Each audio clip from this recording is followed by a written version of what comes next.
Namaste viewers, welcome to this third Global Festival of Oneness for celebrating the life and works of Adi Shankaracharya. I will chant a couple of verses and then formally start this session. Sadashiva Samarambham Shankaracharya Madhyamam Asmadacharya Paryantam Vande Guru-Parampara. Guru Brahma, Guru Vishnu, Guru Devo Maheshwara, Guru Sakshat Parabrahma, Tasmai Shri Gurave Namaha. Kinjyotistava Bhanumana Anime Ratrau Pradipadikam Syadevam Ravidipa Darshana Vidau Kinjyotirakhyahime Chakshustasya Nimilanadi Samaye Kindhir Diyo Darshane Kintatrahamato Bhavan Paramakam Jyotistadasmi Prabhu Dikkalat Janavacchinnananda Chinmatra Murtaye Swanamurtye Kamanaya Namashantaya Tejase Om Purnamada Purnamidam Purnat Purnamudachyate Purnasya Purnamadaya Purnameva Vashishyate Om Shanti Shanti Shanti. Namaste viewers. Today we are privileged to have Dr. Ravishankar Gundlapalli to talk to us on the Adi Shankaracharya's life lessons for modern day entrepreneurs and youths. Dr. Ravishankar Gundlapalli ji deeply values his roots in Sanatana Dharma. He considers Jagadguru Adi Shankaracharya as his mentor. He works very closely with Brahmashri Samavedam Shanmukha Sharma Guru. Ravishankar Ji Gundlapalli is a technology entrepreneur, founder of Mentor Cloud, author and global keynote speaker on various topics of mentoring, entrepreneurship, and Bhagavad Gita. Ravishankar Ji helped to create the Global Festival of Oneness as a month-long conference starting on Adi Shankaracharya Jayanti to spread the life and works of Adi Shankaracharya. Ravishankar Ji also founded Know Your Roots Foundation with his wife Vani to regenerate and spread the essence of Sanatana Dharma amongst the modern generation. Ravishankar Ji is an alumni of IIT Madras with a PhD from University of Michigan. He is from Vijayawada and currently resides in Silicon Valley. Ravishankar Ji has kindly agreed to take a few questions after his talk. Viewers are requested to type the questions in the question box. He will take it post the talk. Over to you, Ravishankar Ji.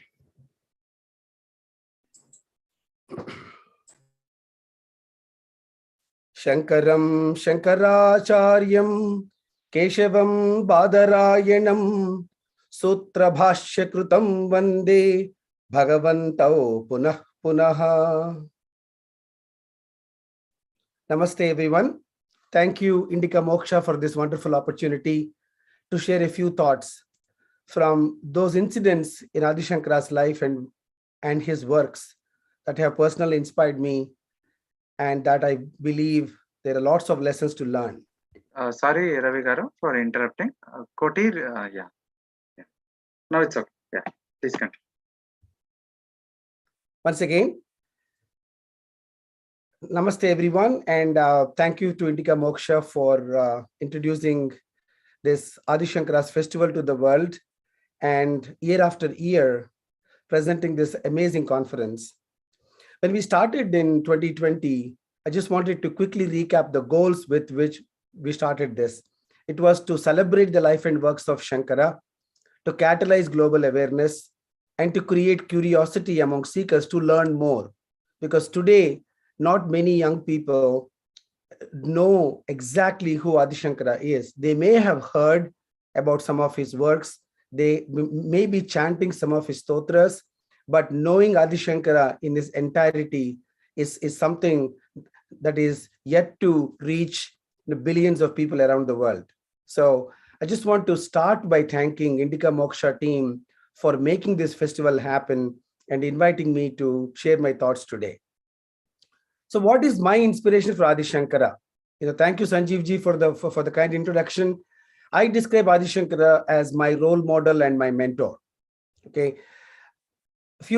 Couple of years ago, when I introduced this festival, I said, I see Adi Shankara as an entrepreneur and a founder. He is visionary, he is passionate, and very persistent towards his mission. I saw him as a brilliant inventor. He re-energized the idea of Advaita, and that brought unity with words and will, not weapons. Today we see a lot of potential unity efforts, but with weapons. And Adi Shankara did it with just words and will, and we'll talk more about it. I saw him as a knowledge contributor, so many commentaries and bhashyams and treatises and original works. I saw him as a tireless leader. 2,500 years ago, walking across India 6 times is not a joke at all. It is humanly impossible. At the same time, he was a humanist, love for others, servant leader, reverence for his mother. Very disciplined, because you cannot accomplish so much in a lifespan of 32 years if you don't live a very disciplined life. And finally, I saw him as a mentor. He inspired millions of scholars over these 2,500 plus years and leaders across multiple centuries. And which is why I said I saw him as my mentor. But today I'm saying, okay, seeing Adi Shankara in this light is one thing, but what can I learn from his life? So today I'm going to talk about 10 incidents from his life, and what did I learn, and what is it that I want all the modern day entrepreneurs and youth to learn.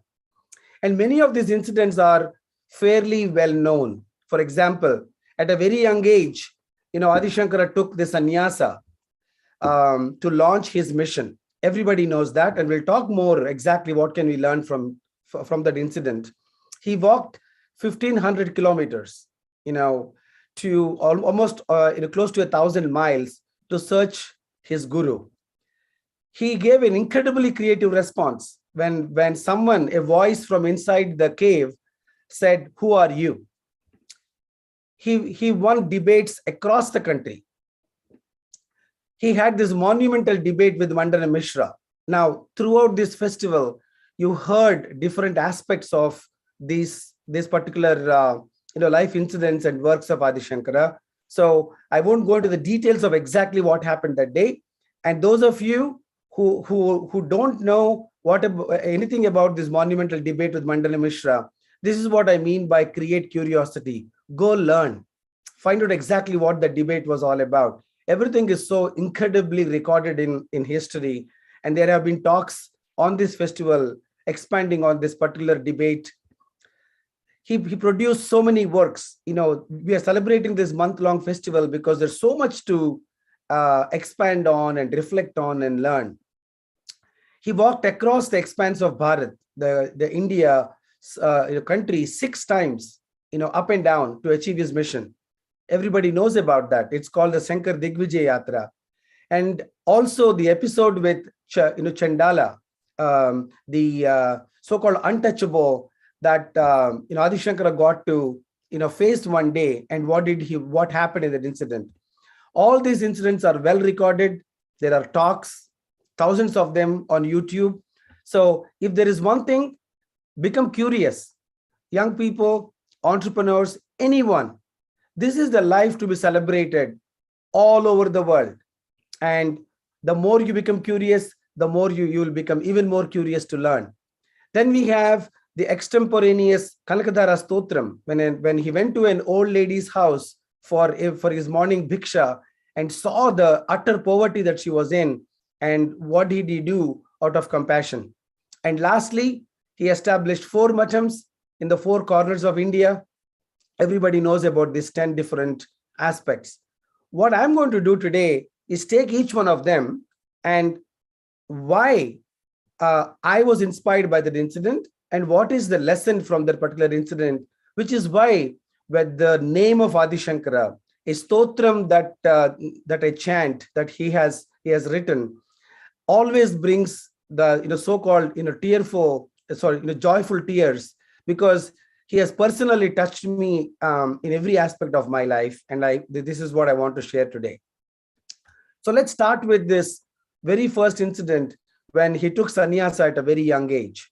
Now, we all know he was taking a bath in the river, and an alligator or a crocodile caught his leg, and he was going to die.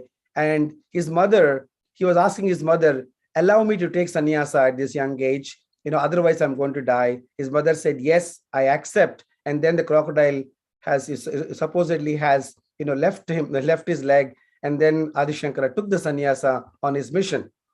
So what can we learn from that? We have to have a determination to achieve your life's mission. Okay, we will all have alligators to stop us from doing it. Okay, now who is your alligator? Now I speak to young people all over the world, and sometimes the alligator is this very comfortable 9-to-5 job. Everything is nice. You can come home at 5 o'clock, watch TV, and then go back to work the next day. It is very convenient. Sometimes that becomes your hurdle to take on something bigger than your job itself. Sometimes it's the fear of losing. It's the fear of being ridiculed, or it could be the society or the family or friends, people saying, no, you should not do this. This is not for you. You should think about your family and your children, and should not take all these risks. Or there may be other reasons. So very, very important lesson that I have learned that I would like all of you to sort of walk away with is having the determination. Pick a cause and go after it. Get rid of all the alligators in your life. Now, I've written an article about what entrepreneur really means to me. It's not a French word. It is a Sanskrit word. It has roots in Sanskrit. I call it Antar Prerana, the inner fire. So every one of you listening today, find that inner fire and let that fire guide you for the rest of your life. We are here on this planet not to just study, eat, sleep, and then disappear. We are here to do something positive, something impactful in our life. And that fire is inside. And sometimes we, hide that fire behind the fear or, external pressures and so on. In fact, Steve Jobs said, don't live the life of others. And Mark Twain said, everybody else is taken, just be yourself. So there are all these modern ways to tell each one of us to pick a cause and go after it. Incident number 2, he walked 1,514 kilometers. That's close to 1,000 miles, across the country to find his guru. Now, imagine 2,500 years ago, no cars, no airplanes, no nothing, just walking across through forests to make this happen, to find his guru.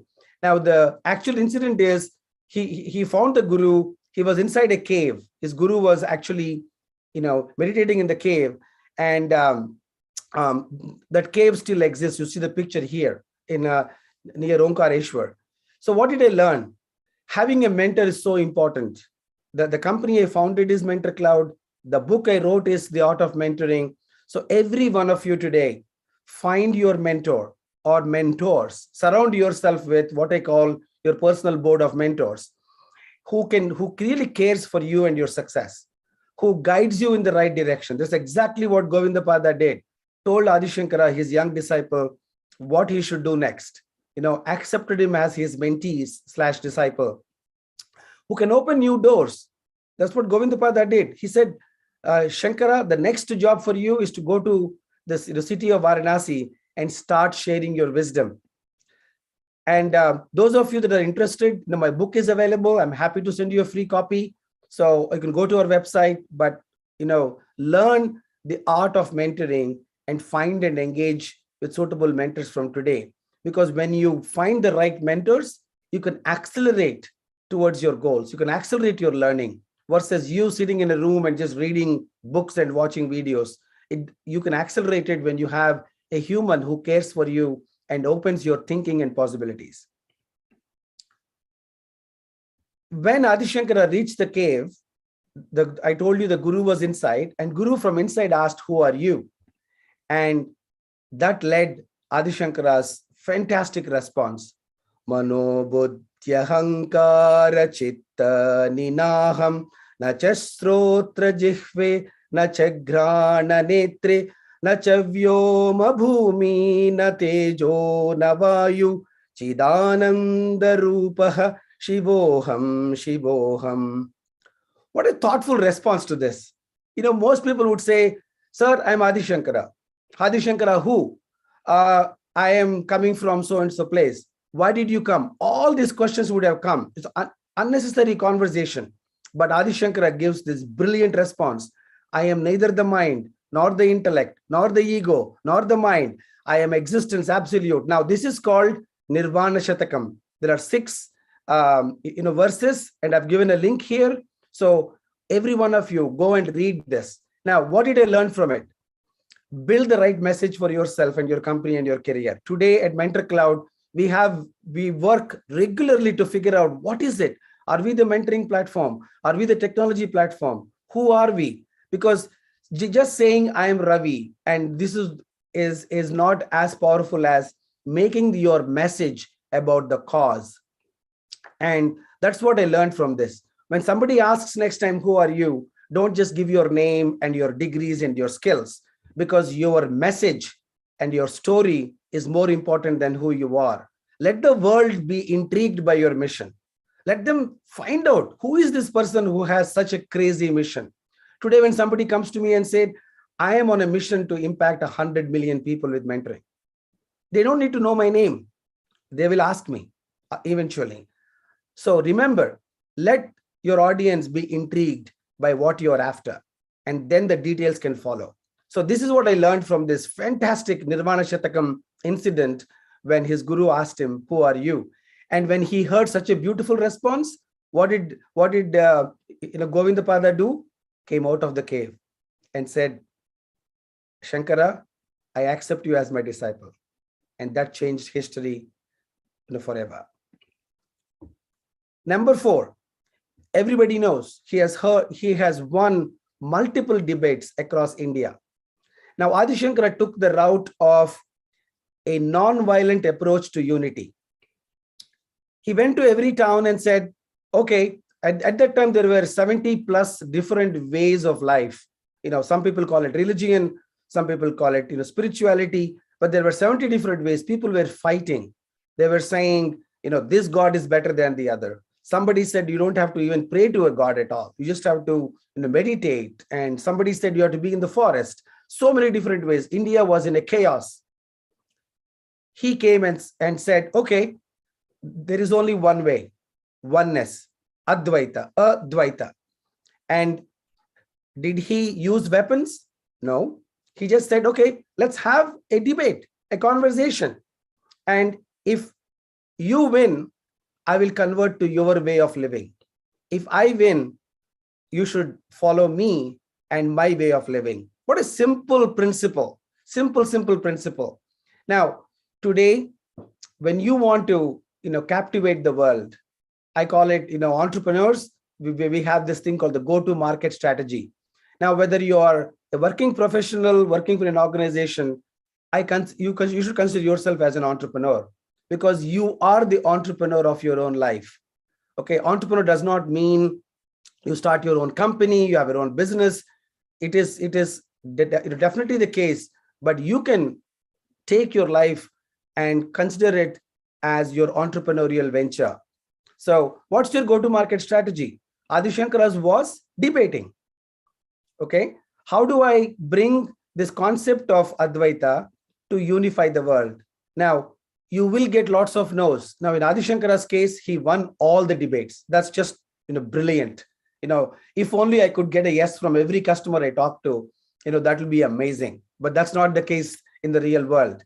You will get lots of no's. How will you react? Now, stay on facts. No need to get emotional.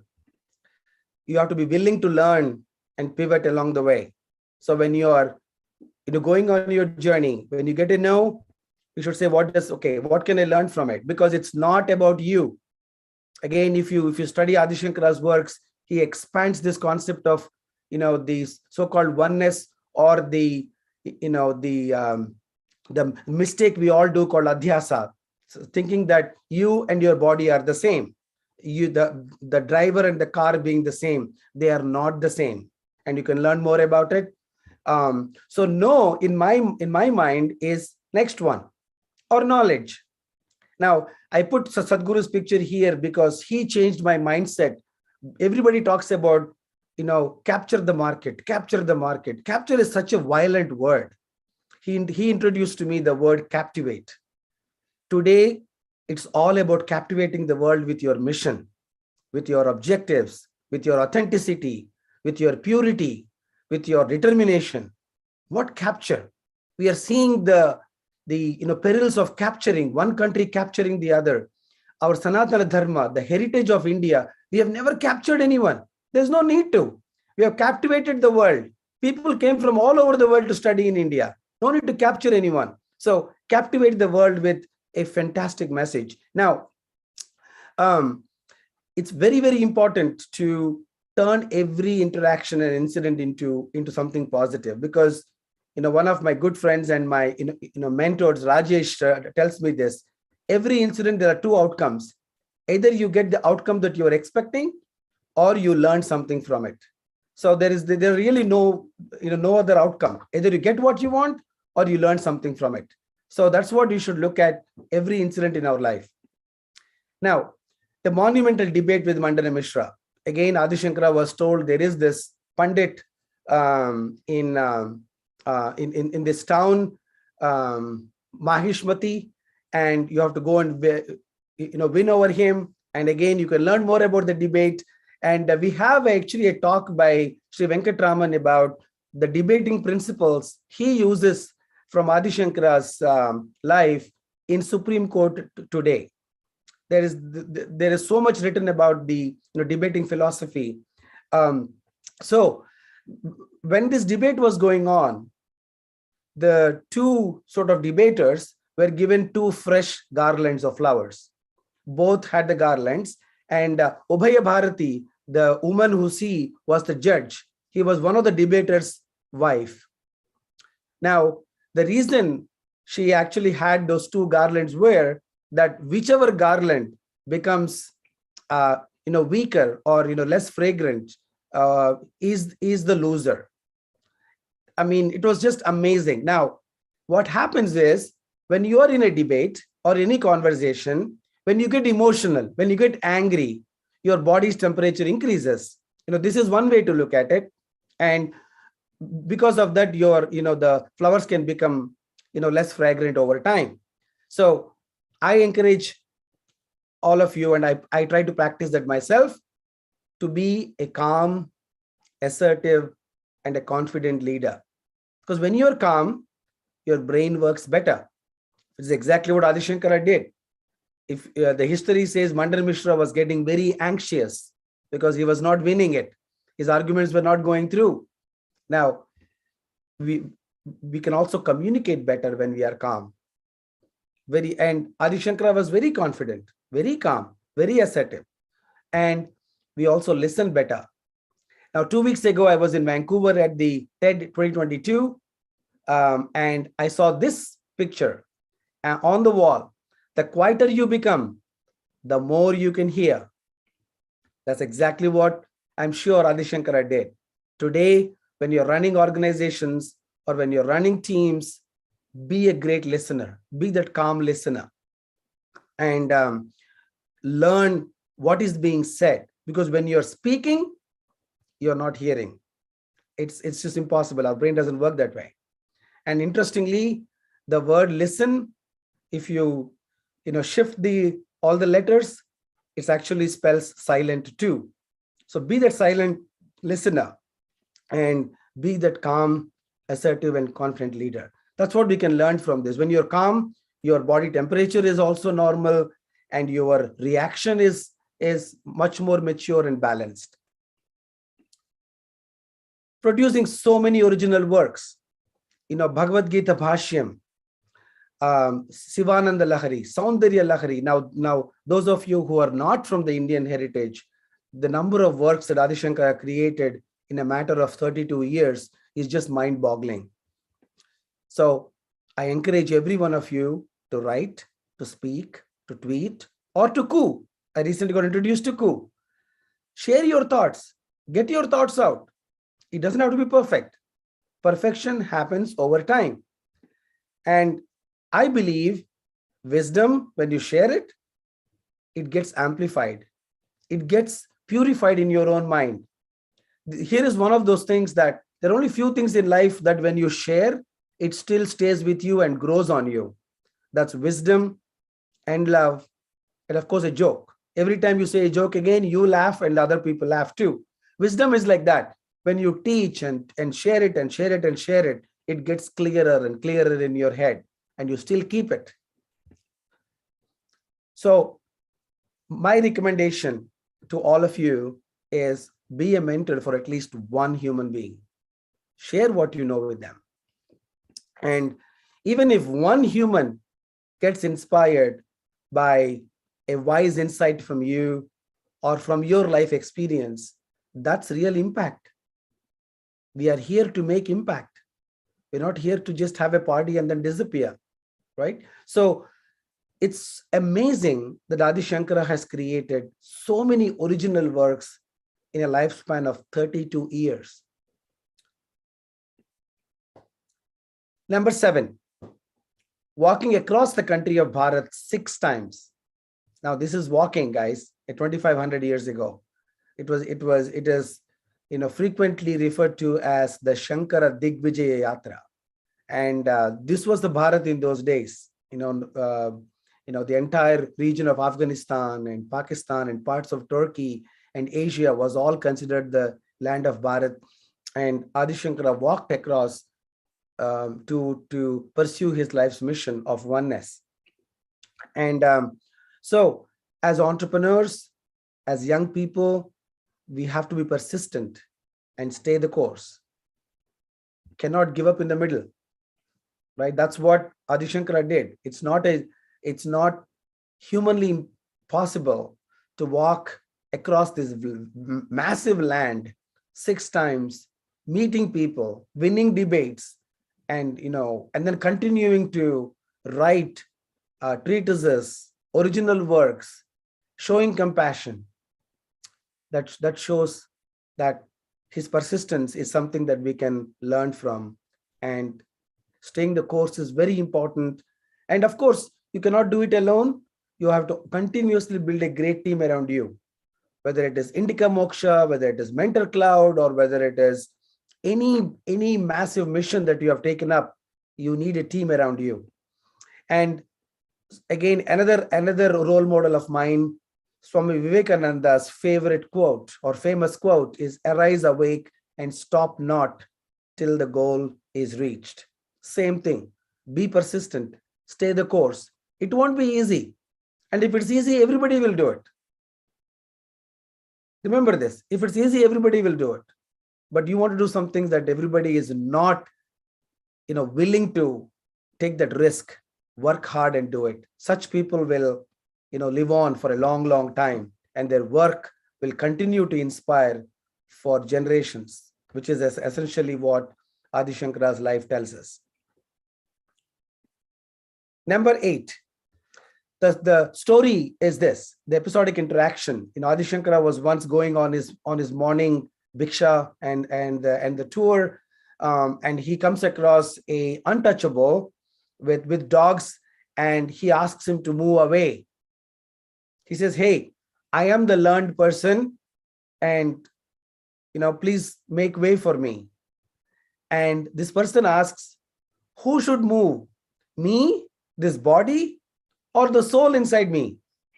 And then the conversation is just brilliant conversation. Now, some of you who may not have taken the time to understand the Indian scriptures, 90% of them are conversations.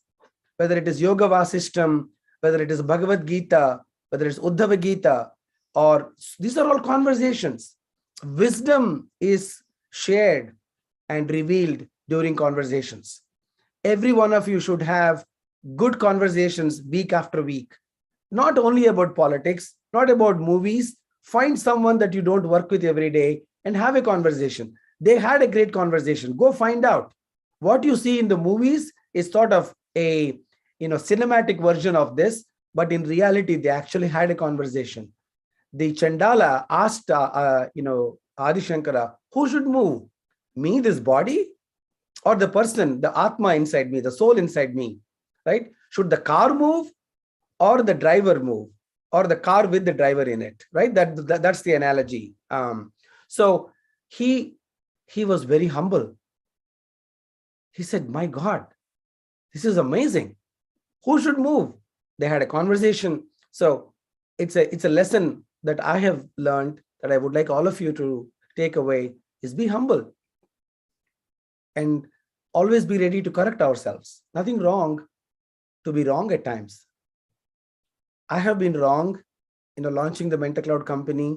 I have been wrong in so many different ways in the life, but that's how the life is. It's okay. Learn and grow. Learn and grow and keep going. And again, the Indian scriptures talk about how we all can be a learner, just like the honeybee.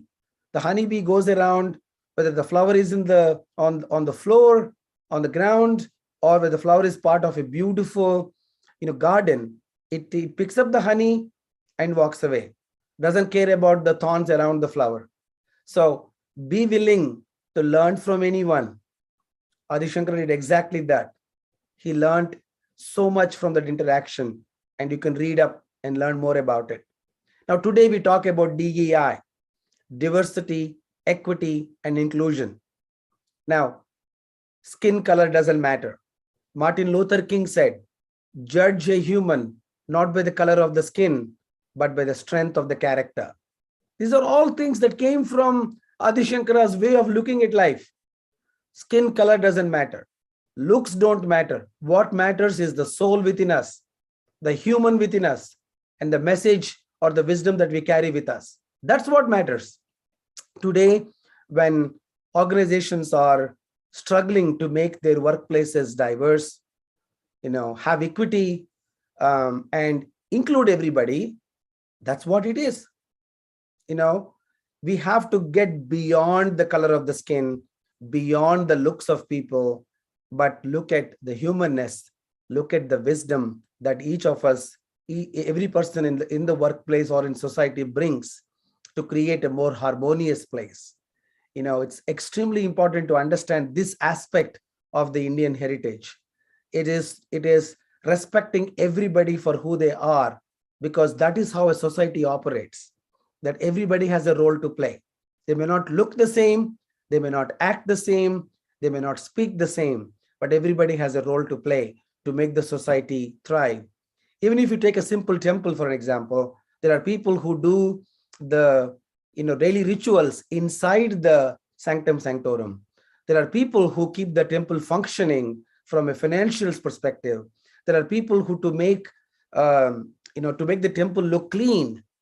It's nothing different than a company has a chief executive officer, a chief marketing officer, a chief product officer, a chief financial officer. Everybody has a role to play to keep an organization going, and everybody has a role to play to keep this world going.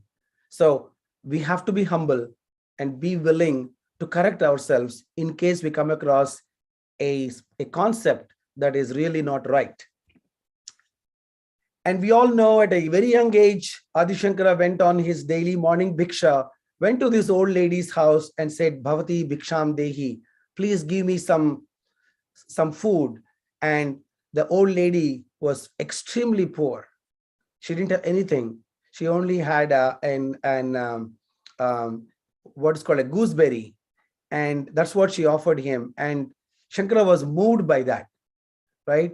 And recently, Dr. Sri Venkatraman, who is a fantastic judge in the Indian Supreme Court, brilliant man who a year ago talked about debating, because that's what he said, how he used Adi Shankara's lessons in his everyday debates in the court, right? He said, I cannot get angry.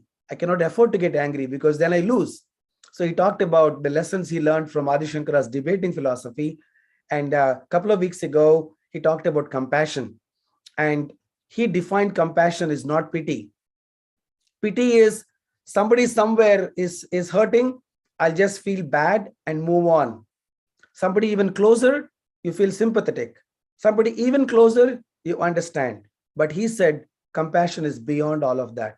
And that's exactly how he described. The whole talk is on Adi Shankara as an epitome of compassion, right? What is compassion? He said, compassion is not just feel, but take action. As human beings, we can take action too. It can be a small thing, give maybe a 1 rupee or just lend a helping hand, but just feeling pity alone is not enough. My spiritual mentor today, Dr. Shanmukha Sharma Garu, told me once, Ravi, it's a combination of daya and dakshinyam. Now, those of you who may not know Sanskritam or not from Indian heritage, daya means having the feeling for the other individual. But that's not enough. That's not enough. Dakshinyam means actually helping. And that's what compassion is. In Sanskritam, it's called Avyaja Karuna Murti. Means having the ability to feel and take action. Today, when I come across someone that I really feel for them, I do something. Either give my time, give my knowledge, open a door for them, send them a donation, do something. It is extremely important not to start, because there's enough people who say, oh, I feel so sorry. That's not good enough. If you want to be really the good human, the compassionate human, now compassion and Avyaja Karuna Murti are not the same. Again, Venkatraman talks about it at length. So it is the ability to feel and the ability to take action to help that individual in whatever capacity you have.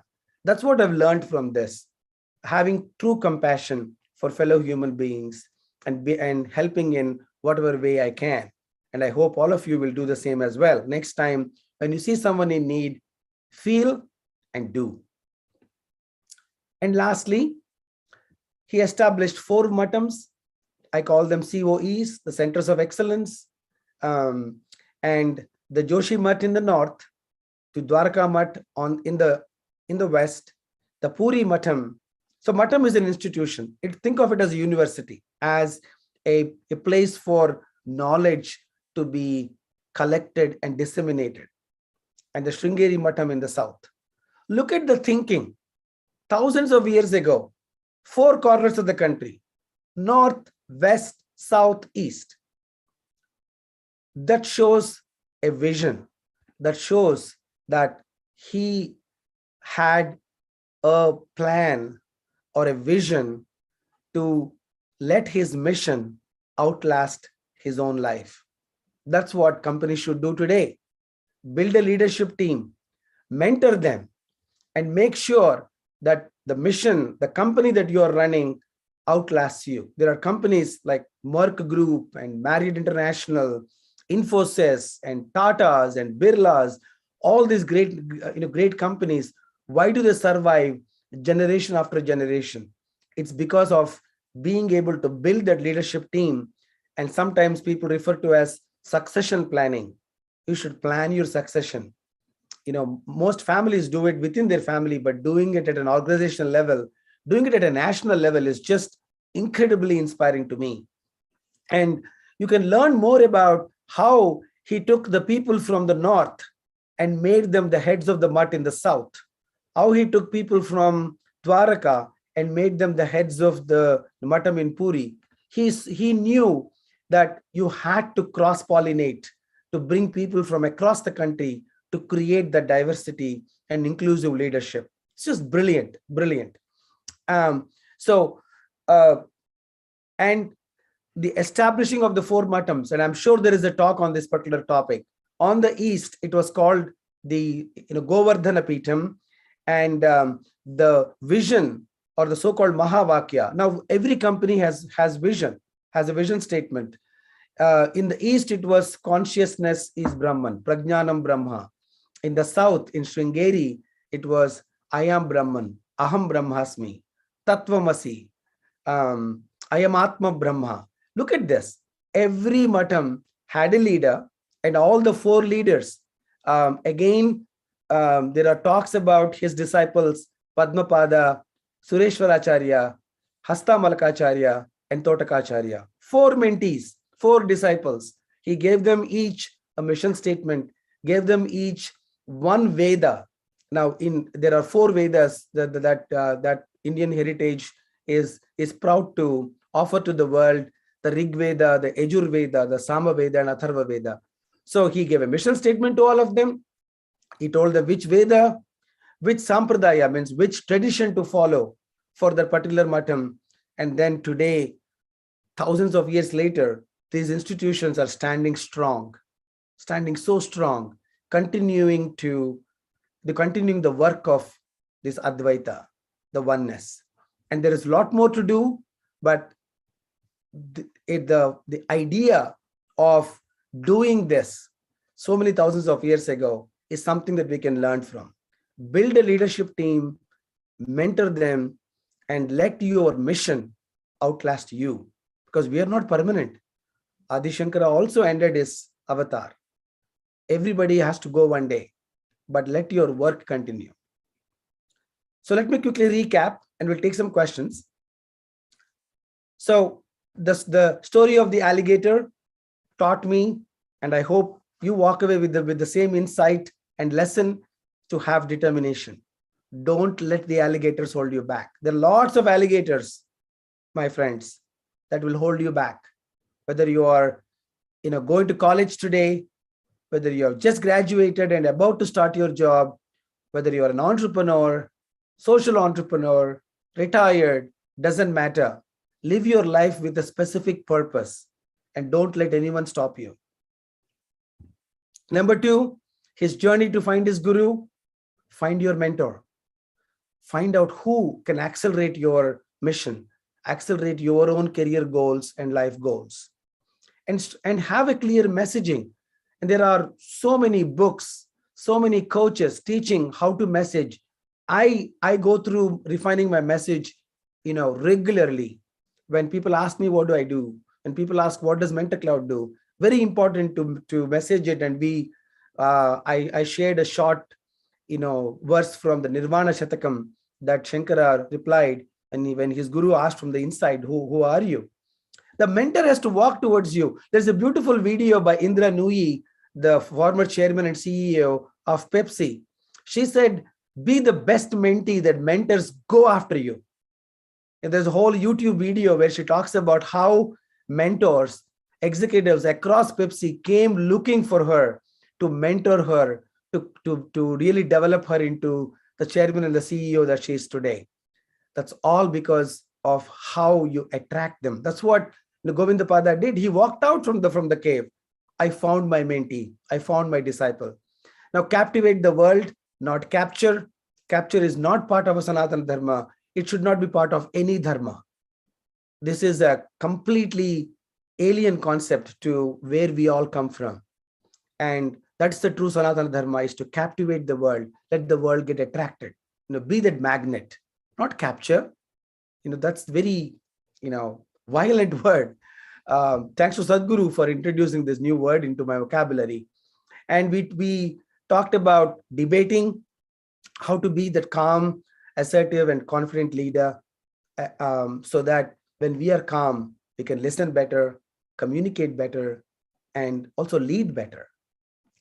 And regularly sharing our thoughts through whatever means, being a mentor, writing blogs or books or tweeting.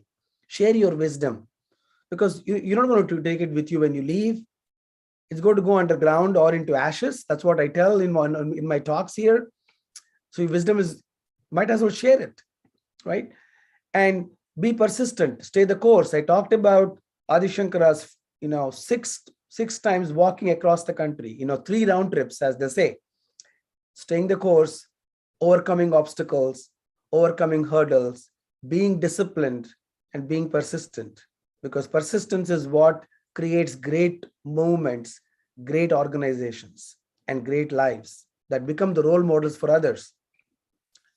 And of course, the importance of being humble. I talked about the Chandala incident, that where Adi Shankara, being the scholar of the day, also took the opportunity to learn and change his way of thinking. And having compassion, the Kanakadhara Stothram that I talked about. Don't stop at the Stothram. Yes, chant it. Definitely chant it, so that may the God in the universe, bless you with a lot of wealth and prosperity, but don't stop there. Give it away. Have compassion. I said, don't stop at daya or pity. Take action. That's what the Sanskritam word is, dakshinyam. And finally, let your mission outlast you by having a succession plan. Whether you're running an organization or running a team, you're not going to be permanent.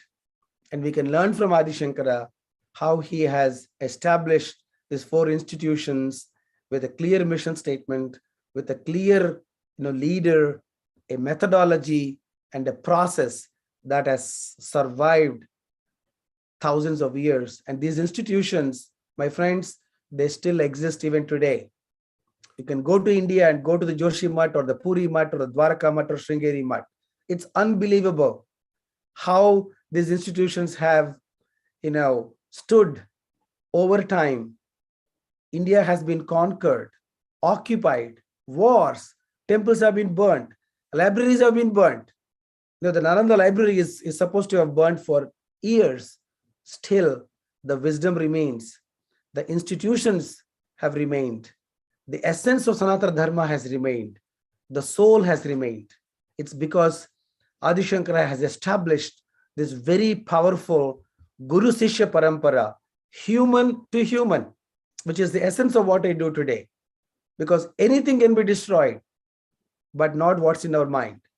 And that's what keeps our Indian heritage, Sanatana Dharma, alive and thriving. Chidananda Rupaha, Shivoham, Shivoham. Dhanyavadaha. Thank you very much for this opportunity to share what I have learned from my role model and my mentor's life, which I hope you will at least take 1 or 2 that inspired me, and I hope they inspire you and guide you for the rest of your life. Thank you so much.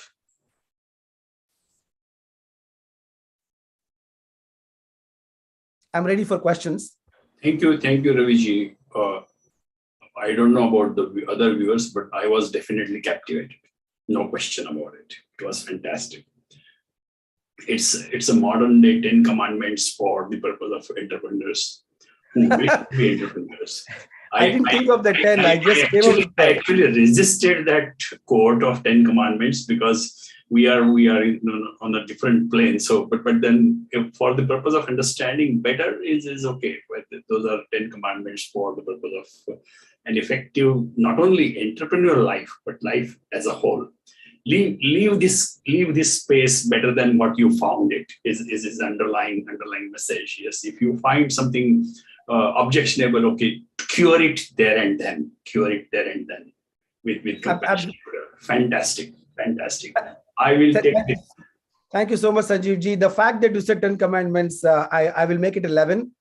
I'll make it 11. I'll find out one more incident in his life. Actually, because 10 commandments, it's a very Western concept, and which is okay, which serves the purpose that for which it was written. It's only for the purpose of communication, nothing exactly.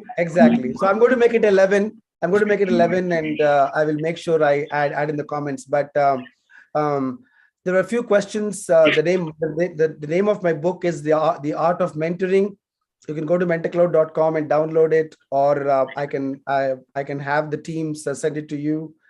And yeah. One question is here in question box. I will take the question box question first, and then thereafter I will go to the chat questions. First question in question box is, please share your practical professional experience with respect to Adi Shankara principles as motivating to youngsters. Of course, your speech itself was covering everything of it, but if you want to deal with quickly in a couple of sentences, that would be better. Absolutely. So my entire talk is that Vajjala Sharma Garu, but really, the discipline in which I try to emulate. I don't call myself a very disciplined from my daily management perspective, but I'm trying. So being disciplined, being mindful that one day we're going to go away very, very quickly, and we saw this over the last 2 years. The fact that time is not our biggest friend right now. Health is not guaranteed. Your existence is not guaranteed. So I live by why am I here? I missed death twice. You can read some of these stories online. So I'm here for a purpose. So every day I wake up in the morning, I try to be very, very effective, efficient, and make sure that my work is impactful. When I'm interacting with my team members, my mentors, every aspect of this is a lesson I've derived from Adi Shankara, and I'm happy to answer anything extra beyond that.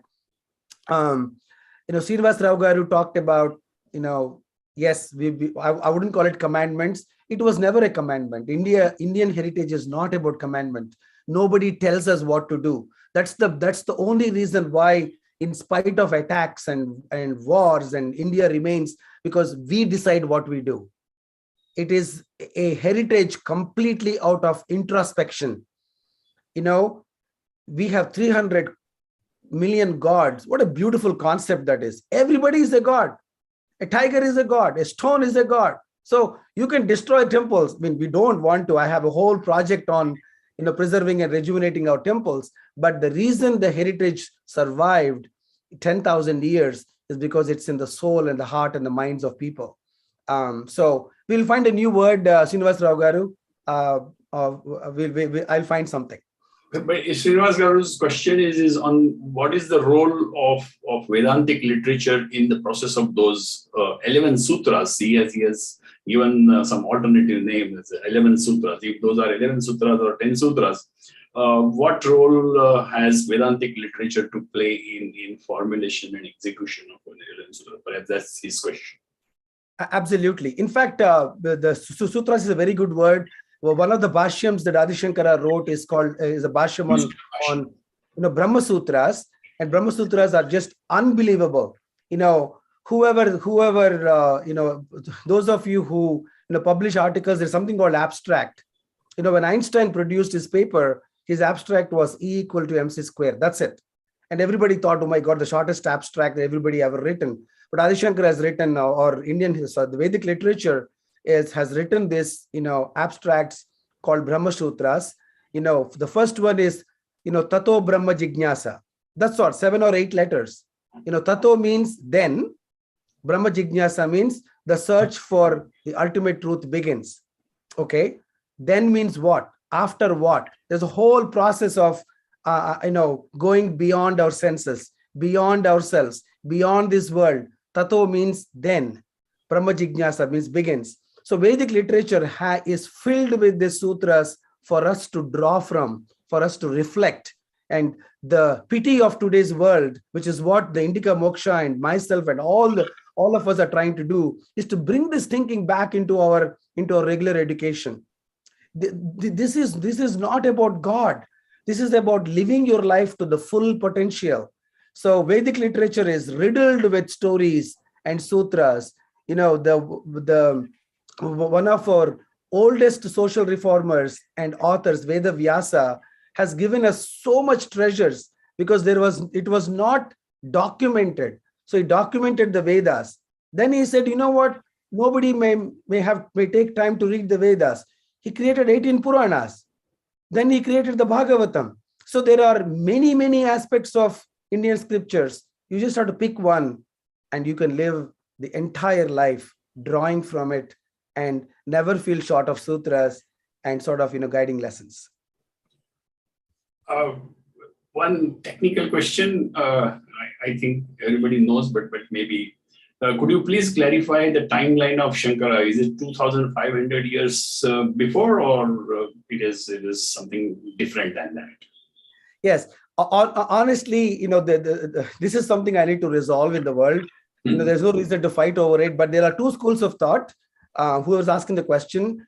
There are certain scholars who say he walked on the planet about 1,234 years ago. In fact, this Shankara Jayanti, when we started this particular third Global Festival of Oneness, is 1,234th birthday, 1234. It's a very interesting number, but there are other scholars that attribute 2532 as his life. But you know what?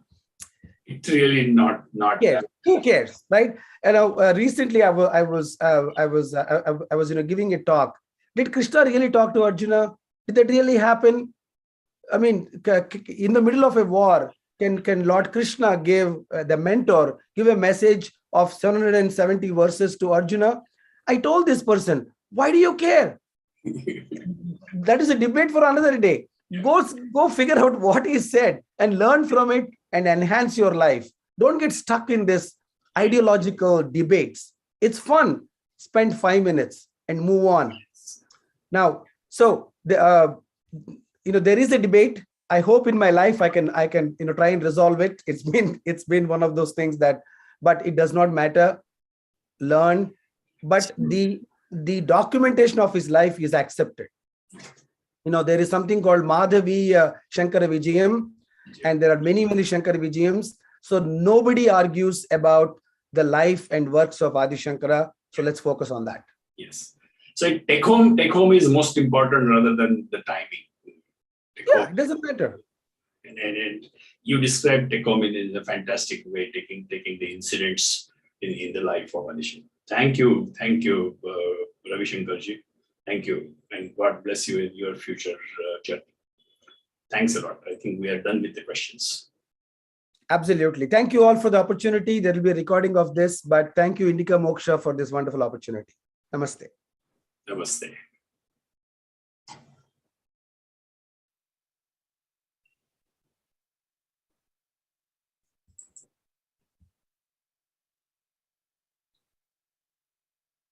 Viewers, please join us tomorrow morning we are going to have talk by Nima Majmudar on Prashnottara Ratnamalike. Thank you and